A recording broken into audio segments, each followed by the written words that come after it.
तुमच्या मते कोणती असणार आहे? अपेक्षित जे होतं त्याप्रमाणे फॉरेन डायरेक्ट इन्व्हेस्टमेंट जे इन्शुरन्समध्ये 74% होतं ते वाढवून 1,00,000% करण्यात आलंय. काय झालंय की गेल्या काही वर्षाचा जर आपण डेटा बघितला तर फॉरेन डायरेक्ट इन्व्हेस्टमेंट भारतामध्ये कमी होत चाललं होतं. 2014 मध्ये 2.5% जीडीपीच्या एफडीआय आला होता.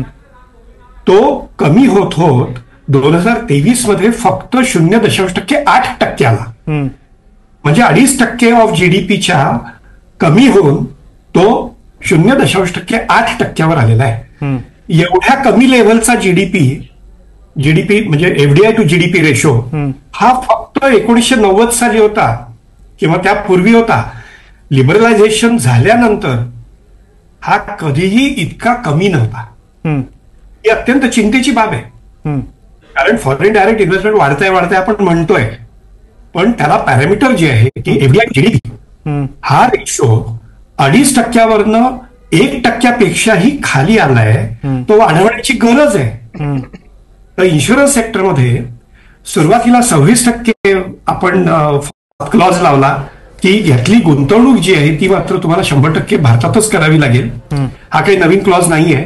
आता सुद्धा विमा कंपन्यांची गुंतवणूक जी आहे ती फॉरेन गुंतवणूक अलाउड नाहीये, त्यांना भारतातच करावी लागते.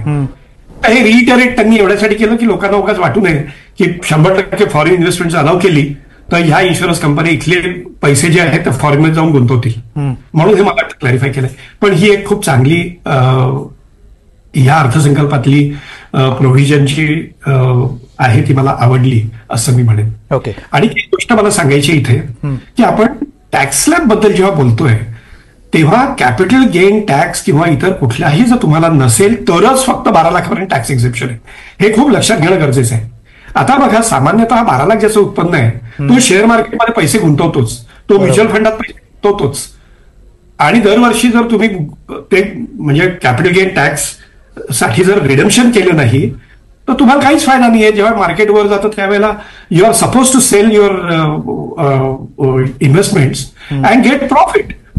त्यामुळे असे खूप मोठ्या प्रमाणावर काही सगळ्यांना 12 लाखाच्या वर ज्यांचं उत्पन्न म्हणजे 12 लाखापर्यंत ज्यांचं उत्पन्न आहे त्यांना रिलीफ हा मिळणार आहे हे जरी खरं असलं तरी असे बरेच गुंतवणूकदार असणार आहेत की जे दरवर्षी काही ना काही कॅपिटल गेन मिळवतात. कॅपिटल गेन टॅक्स त्यांना द्यावा लागतो.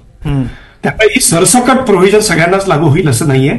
किंबहुना कॅपिटल गेन टॅक्स किंवा इतर टॅक्स तुम्हाला जर द्यावा लागत असेल तर 12 लाखाची लिमिट तुम्हाला नाहीये. त्याच्यासाठी मला वाटतं हे 0 ते 4, 4 ते 8 या ज्या लिमिट्स दिलेत 5% टॅक्स, 10% टॅक्स, म्हणजे थोडक्यात मला असं वाटतं, माझं जी काही अंडरस्टँडिंग आहे की जर मला कॅपिटल गेन टॅक्स आला असेल 1 लाख आणि माझं उत्पन्न जर 12 लाखाच्या आत असलं, समजा 6 लाख उत्पन्न आहे आणि त्याच्यात 1 लाख रुपये कॅपिटल गेन टॅक्स आहे, तर मला 6 लाखावर टॅक्स भरावा लागेल, ज्याच्यात 4 ते 8 लाखाच्या स्लॅबमध्ये 5% टॅक्स आहे.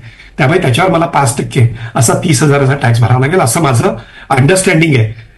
इथे आपल्या चार्टर्ड अकाउंटंट आहेत तर शंतनू बागवे यांना त्या संदर्भात काही माहिती द्यायची, आपण त्यांना विचारूया की काय नवीन माहिती त्यांना मिळालेली आहे.